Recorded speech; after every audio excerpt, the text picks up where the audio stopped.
Papa, Mama, Gigay Utoy at sa lahat ng akin pong mga pamilya at kaibigan na nakakakilala sa akin at sa lahat ng posibleng makapanood ng video na ito, ang atin pong Bible Study Day 1. Ang topic po natin ngayon ay bakit nga ba mahalagang tandaan or tanggapin natin na ang tanging source lamang ng dapat nating paniwalaan na magiging basis ng ating pananampalataya o ng ating faith ay ang Biblia. Napakahalaga po niyan. Unang-una sapagkat po ang tunay na batayan ng ating mga dapat paniwalaan ay tanging ang salita lamang ng Diyos. Nakakalungkot po kasi kung kayo po ay nakapagbasa na ng Biblia, maaaring nalaman ninyo na in the last days, maraming maling turo ang ating makaka-encounter. Kaya't mahalaga po na malaman natin at mag-stick tayo sa kung ano ba yung original na sinasabi ng Panginoon. Kapag po ang Biblia o ang salita mismo ng Panginoon ang hindi batayan ng ating mga paniniwala or pananampalataya, pwede po itong baguhin ng sino man based sa kanyang opinion. Isa po yan sa risk. Ang ikalawang risk po ay posibleng nagiging pabago-bago ang morality or yung moralidad ng isang tao na kanyang sinusunod. Alam niyo po siguro mga 2 decades ago, yung mga bagay na tabu noon sa society or mali sa paningin ng karamihan ng tao, sa panahon po ngayon ay nagiging tama na. Tinatanggap na ng tao kung ano yung mga mali talaga nung mga unang panahon. At kapag hindi rin po natin napag-aralan or sinunod ang turo ng Biblia, nalilito po tayo, nalilito ang tao kung ano nga ba ang totoong makapagliligtas sa atin. Napakalaking tanong po niyan. At ako po ay minsan nakapagtanong na din yan. Ano nga ba ang totoong makakapagligtas sa atin? Yung bang sapat na ba na ikaw ay gumawa lang ng mabuti? Or baliwala ba lahat ng gawa mo sapagkat ang kaligtasan ng tao ay based sa grasya at pagmamahal ng Diyos? Pero kung base lamang ito sa grasya at pagmamahal ng Diyos, ibig sabihin ba nito, kahit tayo ay patuloy na nagkakasala, patuloy na sumusuway sa salita ng Diyos, tayo ba ay forever or habang buhay ng ligtas? Yan po isa sa mga objectives natin in the future na sasagutin natin based mismo sa kung anong sinasabi ng Biblia. Plus, kapag po hindi ang Biblia ang batayan ng ating pananampalataya, nagiging parang opinyon lamang ng mga tao ang katotohanan. Kaya it is always best na basahin po natin ang Biblia. At sa pagbabasa ng Biblia, hindi lang po ang New Testament ang dapat nating binabasa or inuunawa. Sapagkat ang Old Testament po, ito po ay salita pa rin ng Diyos. Actually, dyan po sa Old Testament, dyan ibinigay ng Panginoon ang kanyang 10 utos. At pwede bang baguhin ng tao ang 10 utos ng Panginoon? Hindi po. Sapagkat ang personalidad ng Panginoon, siya po ay hindi nagbabago simula noong unang-una pa hanggang sa ngayon na ating kapanahunan at maging hanggang sa hinaharap. Kapag ang Biblia ang ating naging batayan ng ating pananampalataya, magiging ligtas po tayo sa pagkalito or panlilinglang ng kaaway. Sino po ba itong major natin na kaaway? Ito po yung si Satanas o siya din yung si Lucifer. Kung tawagin na itong si Lucifer ay isang anghel mula sa langit na may mataas na katatayuan sa langit. Ngunit dahil siya ay nainggit sa ating Panginoong Hesukristo na siyang anak ng Diyos, siya po ay nagkasala. At kapag po ang Biblia pa ang ating huling batayan, nasusuri po natin ang turo na ating sinusunod. Ito ba ay batay sa opinyon lamang ng tao or ito po ba ang totoong sinasabi ng Panginoon? Ito ba ang totoong kaloob ng Panginoon based sa banal na Biblia? Kaya tandaan po natin, ang Biblia lamang ang tanging pamantayan ng ating pananampalataya at pamumuhay, sapagkat ang Biblia, tayo po bilang mga Kristiyano ay naniniwala na ito ay buhay na salita ng Diyos at ang salita ng Diyos ay makapangyarihan. Ngayon pag-aralan po natin yung ilang key Bible text tungkol sa gaano kahalaga ang salita ng Diyos at kung ano ang pwede nitong ibigay sa atin. Ito pong mga Bible text na ito ay these are intended to encourage us to read our Bibles. Magbasa po tayo ng Biblia, unawain natin. Pero isa pong paalala, kapag tayo po ay may time magbasa ng Biblia, isinasuggest po natin na tayo ay lumuhod at mataimtim na manalangin sa banal na Espiritu upang mabigyan niya tayo ng totoong liwanag, upang kung anuman ang ating mababasa sa Biblia ay hindi tayo ang magbibigay ng sarili nating interpretasyon, kundi matatanggap natin ang liwanag, yung totoong mensahe ng Panginoong Diyos mismo. Ang una pong Bible text natin ay makikita sa Salmo 119 verse 105. Psalm 119 verse 105. At ito po ang sinasabi doon. Ang iyong salita, ang salita ng Diyos, ay isang ilawan sa aking mga paa at liwanag sa aking landas. Ang Panginoon po, ang salita ng Panginoon, ito ang nagbibigay ng direksyon sa buhay ng tao. Lalong-lalo na po ngayon sa ating kapanahunan, punong-puno po tayo ng paghihirap, ng pagpighati. Kasi aminin na po natin, marami sa atin ang nakaka-experience ng mga financial crisis sa buhay, relationship struggles, sa pagitan ng mag-asawa o ng magulang ng anak. Marami po tayong mga problemang kinakaharap sa ngayon. At ang salita po ng Diyos, ito ang magbibigay sa atin ng ilaw sa kadiliman kung saan man tayo naririto ngayon. Kapag hindi po natin sinusundan ang liwanag na kayang ibigay ng Panginoon sa atin, madali po tayong maligaw ng landas. Pero kapag po ang Biblia, ang salita ng Diyos ang naging gabay natin, ligtas tayong makakarating sa tamang direksyon. At ano ba yung hinahangad natin? Ano ba yung ultimate goal natin sa buhay? Alam niyo po, ang buhay ay hindi sa kung ano man ang meron tayo ngayon. Ngunit ang buhay na dapat nating pinaghahandaan ay ang buhay na walang hanggan. Maaari ngayon ay may pera tayo, maaari ngayon ay malakas tayo. Pero tandaan po natin na itong ating mortal na katawan, someday ito ay magpapahinga.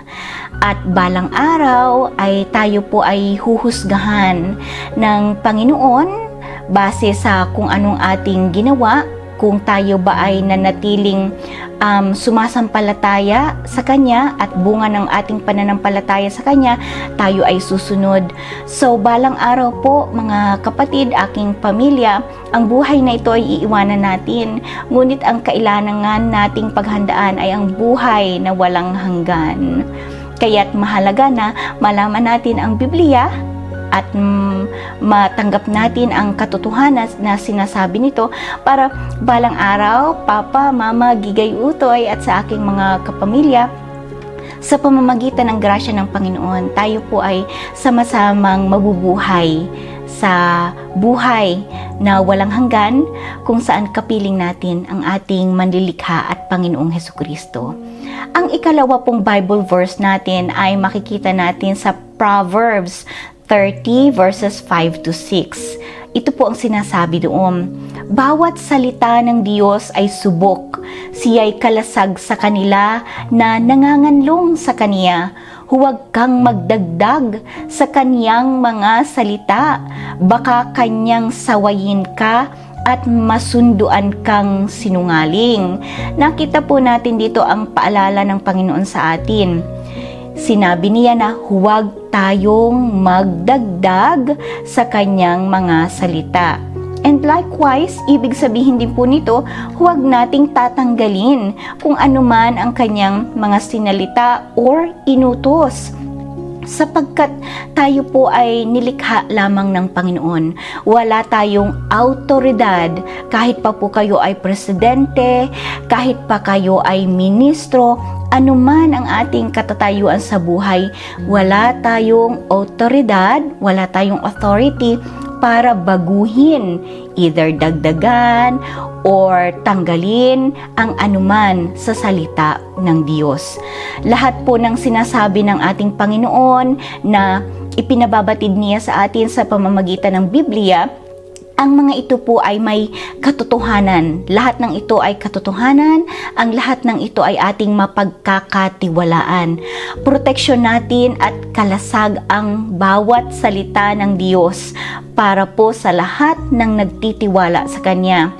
Nagkaroon din po, like what I've said earlier, ng babala na huwag dagdagan or bawasan ang mga salita ng Diyos. Dahil ang salita ng Diyos, ito po ay perpekto na. Kapag binago natin, malaking pagkakasala sa ating Panginoon at Manlilikha. Ang ika-30 Bible verse natin ay mula sa Isaiah chapter 8 verse 20. Sa kautusan at sa patotoo, kung hindi sila magsalita ng ayon sa salitang ito, tunay na walang umaga sa kanila. Anong ibig sabihin po nito?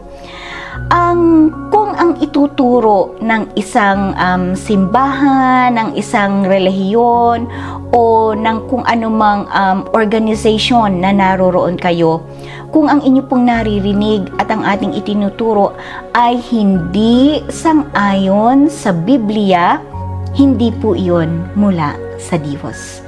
Kaya ibinigay niya sa atin ang Biblia, in-inspired niya ang mga authors nito ay para maipabatid sa atin ang katotohanan, ang kanyang ninanais para sa atin. Kaya po, kung ang ating mga naririnig na aral ay against sa turo ng Biblia, dapat po tayong mag-ingat at magsaliksik tungkol sa kung anuman ang katotohanan. Ang ika-4 po na Bible verse ay mula sa 1 Thessalonians chapter 2 verse 13. Sapagkat dahil din dito kami ay walang tigil na nagpapasalamat sa Diyos na nang inyong tanggapin ang salita ng Diyos na aming ipinangaral, hindi ninyo tinanggap na gaya ng salita ng mga tao, kundi gaya ng tunay na salita ng Diyos na gumagawa naman sa inyo na nagsisisampalataya. Dito po ay pinuri ni Pablo ang mga mananampalataya dahil trinato nila ang Biblia, ang salita ng Diyos, hindi bilang simpleng salita ng tao, kundi tunay na salita ng Diyos.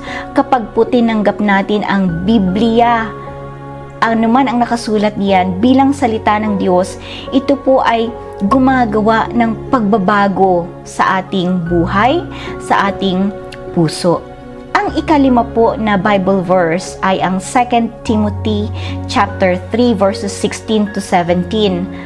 Ang lahat ng kasulatan, ito po ay parehong Old Testament at New Testament, ay kinasihan ng Diyos at mapapakinabangan saan? Sa pagtuturo, sa pagsansala, sa pagtutuwid at sa pagsasanay sa katuwiran, upang ang tao ng Diyos ay maging sakdal na lubos na tinuturuan sa lahat ng mabubuting gawa. Anong ibig po sabihin dito? Ang buong Biblia po, ito ay hininga ng Diyos. Ibig sabihin, ito'y galing sa Diyos, ito ay totoo, ito ay mapagkakatiwalaan, ito ay kapaki-pakinabang, at ginagamit po ng Diyos ang banal na Biblia para turuan tayo, para itama tayo, para ituwid yung ating mga pagkakamali, at para patatagin sa pananampalataya. Kaya't kung kayo po ay nakakaranas ngayon ng mga sitwasyon kung saan pakiramdam ninyo ay lumilihis kayo mula sa tamang landas, magpasalamat po tayo sapagkat yan po ay boses ng banal na Espiritu para i-remind tayo na, lumilihis ka na ng landas. Kailangan mo nang magbalik loob at magsaliksik ng banal na kasulatan. At ang banal na Biblia din po, ito ay magbibigay sa atin magpapabigay sa atin ng paalala kung ano ba ang totoong purpose ng buhay ng tao dito sa lupa. At kung tayo po ay nakakaranas ng kadiliman sa ating buhay, nawawalan tayo ng pag-asa, ang mga pangako ng Panginoon na matatagpuan natin sa Biblia, ito ay magbibigay sa atin ng pag-asa, ng kasiyahan, anumang sitwasyon ang meron ka ngayon, anumang season of life naroon ka ngayon. Kapag tayo po ay nagsaliksik at humiling sa Panginoon na maunawaan natin ang kanyang banal na salita, tayo po ay makakasumpong ng kapanatagan ng loob, ng kaligayahan. Ang ika-6 po na Bible verse ay mula sa 1 Peter chapter 1 verse 25. Ngunit ang salita ng Panginoon ay nananatili magpakailanpaman. Ang salita po ng Diyos, ito ay hindi nagbabago, ito ay hindi kumukupas.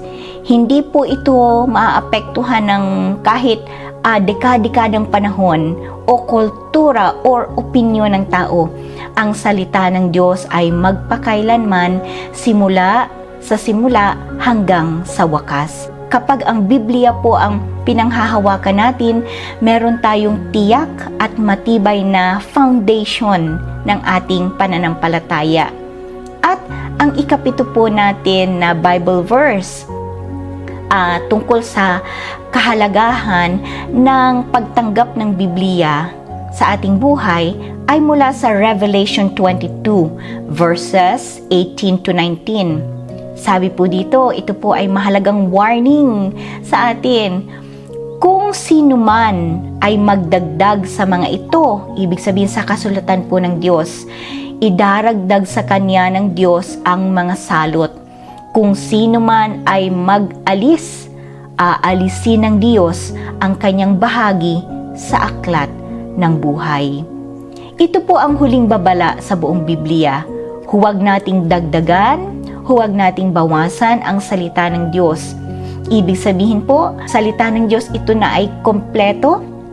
Ito ang kalooban ng Panginoon at hindi po ito dapat baguhin or palitan.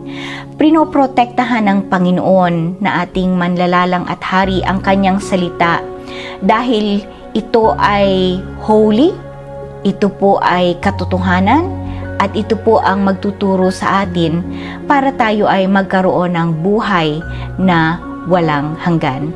Kaya't mahalaga po na tandaan natin bilang conclusion dito sa ating Bible study na ito, ang salita ng Diyos ay hindi kailanman nagbabago. At malinaw po na sinasabi sa atin ng Biblia na huwag nating dadagdagan, huwag nating babawasan, huwag nating babaguhin, lalong-lalo na ang kanyang mga utos. Dahil kapag po binago natin ang salita ng Diyos, tayo po ay madaling malinlang at tayo po ay talagang nakakakumit ng malaking pagkakamali sa ating Panginoon. Bilang pagtatapos po, mahalaga pong magkaroon tayo ng self-reflection. Ano ba ang sinasabi ng ating simbahan? Ano ba ang sinasabi ng ating tradisyon? Ano ba ang sinasabi ng ating mga pari or pastor? At ano ba ang sinasabi ng Biblia? Alin ang ating paniniwalaan? Huwag po tayong umasa lamang sa sinasabi ng ating mga ministro, pari, pastor, kundi mahalaga din po na tayo mismo magsaliksik tayo ng banal na Biblia. At again po, kailangang humingi tayo sa banal na espiritu ng patnubay upang kung ano man ang ating mababasa sa Bible ay hindi po tayo matutukso or maliligaw para bigyan ito ng sarili nating kahulugan, kundi sa halip ay atin pong mauunawaan ang salita ng Diyos base sa kung ano talaga ang kanyang katotohanan. Papa, Mama, Gigay, Utoy, alam ko pong sinubaybayan nyo yung aking other channel, ang Tagalog Health Talks. Sana po ito ay inyo ring mapanood, mapakinig. Wala pong perpekto dito sa buhay, dito sa mundo. Walang perpektong tao, kahit po ako hindi perpekto. Pero gusto ko lang po sabihin sa inyo na mahal ko kayo, kaya ko ginagawa ito. Alright? Sa muli po, sana mapanood nyo yung ating susunod na video. I love you so much. Bye!